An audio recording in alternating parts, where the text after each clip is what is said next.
As Dorothy Gale has ended up in the realm of Oz, she's confronted by the Wicked Witch of the East as her demonic orcs close in on Dorothy. But as the orcs close in, Dorothy's wolf Toto attacks and kills several orcs as the Wicked Witch tells the wolf he'll atone for his crimes. The Wicked Witch raises her hand to Dorothy as magical energy starts to fill the air. But before she can retaliate, she's almost hit by a pink beam as Dorothy is backed up by Glinda, the Good Witch of the North. Now the Wicked Witch is not pleased as she commands her orcs to kill them all and bring her Glinda's head.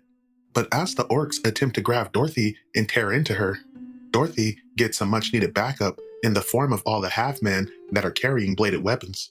Now even though fear covers her body, Dorothy feels something even more powerful. The power seems to be emanating from the strange bundle she carried from home, the same bundle she got from her wolf Toto. She pulls out what appears to be a piece of a scepter, and the power courses through her body 10 times stronger than it did before.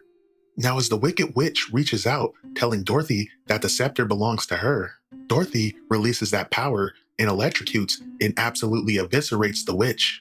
But the energy release is more than her body can take as she falls to the ground and everything seems to go dark.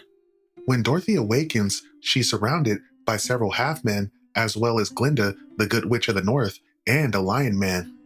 Glinda tells Dorothy that she's basically considered a hero because earlier that day she killed the Wicked Witch of the East. But she also tells her all hell is about to break loose as the people burn the last remnants of the witch. Then on top of that, to make matters worse, when her sister finds out, she'll make Dorothy her sworn enemy.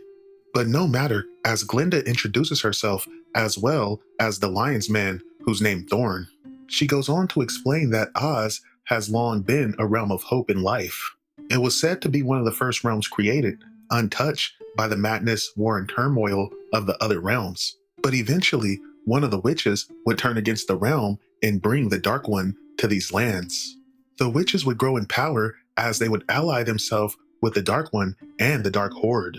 But the piece of the scepter that Dorothy holds is 1/3 of a Viridian scepter that was once used to bring peace to these lands. Once upon a time, the scepter was given to a powerful warrior and he used it to drive the mother of the witches from these lands. But fearing the scepter's power, it was divided into 3 parts and scattered across the realm of Oz. But elsewhere, in another part of Oz, in the lair of the Wicked Witch of the West, a magical portal opens up.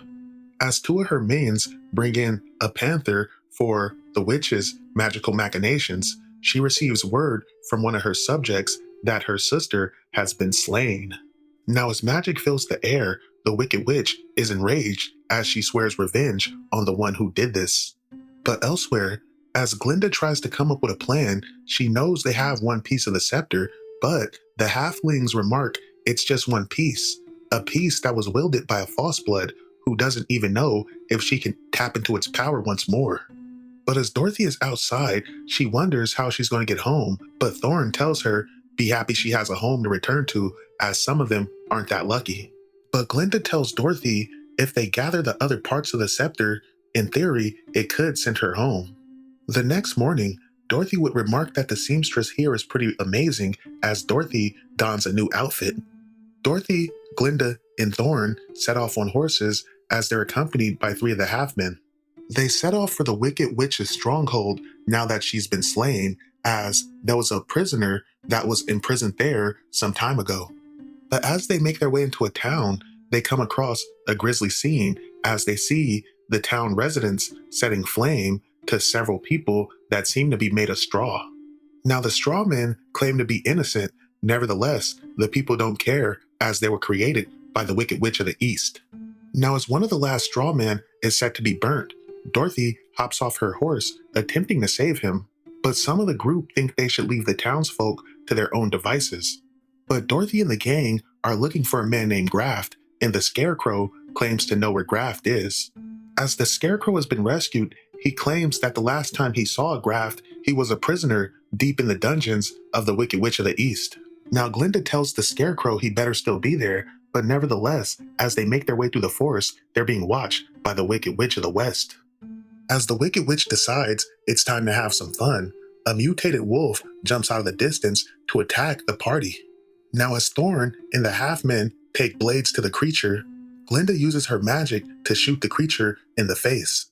As the creature is blinded, Thorn leaps into the air and beheads the creature and puts the thing down once and for all. Now, the half-men remark that was actually a little fun, but Dorothy states they might have spoke a little too soon as they're surrounded by several more mutated wolfmen all breathing fire. To be continued.